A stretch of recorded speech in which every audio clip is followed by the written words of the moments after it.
Hello বন্ধুরা, আজকে এমনিতেই অনেক দেরি হয়ে গেছে, তাই একটা চটপট রেসিপি ঝটপট করে শেয়ার করছি।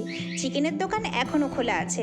আজকের রেসিপি পেপার চিকেন পাকোড়া। প্রথমে চিকেনগুলোকে ভালো করে পরিষ্কার করে ধুয়ে তার মধ্যে পেঁয়াজ কুচি, রসুন বাটা, কাঁচা লঙ্কা কুচি, গোলমরিচ গুঁড়ো আর স্বাদ মতো নুন দিয়ে এর সাথে দিয়ে দেবো টমেটো সস আর 2-3টে কাঁচা ডিম। এরপর দিয়ে দেবো সমপরিমাণ কর্নফ্লাওয়ার আর ময়দা।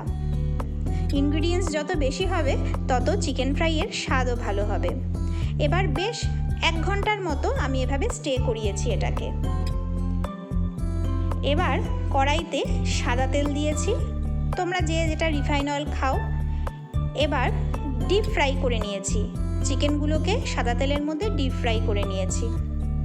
যখন বেশ লালচে হয়ে আসবে তখন প্লেটে তুলে নেব।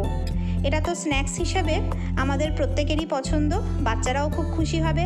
বাড়িতে অতিথি আসলে যদি চিকেন মজুদ থাকে তাহলে তো আর চিন্তাই নেই।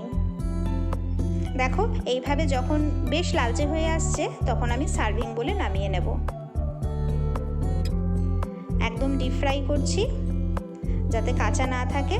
বেশ লালচে হয়ে এসছে, আমি এবার তুলে নিচ্ছি। এটা তোমরা চিলি সস বা টমেটো সস দিয়ে দারুণ জমিয়ে খেতে পারো। বাচ্চারাও খুব খুশি হবে আর অতিথিরাও দারুণ আনন্দ পাবে। আজকে তাহলে শুভরাত্রি।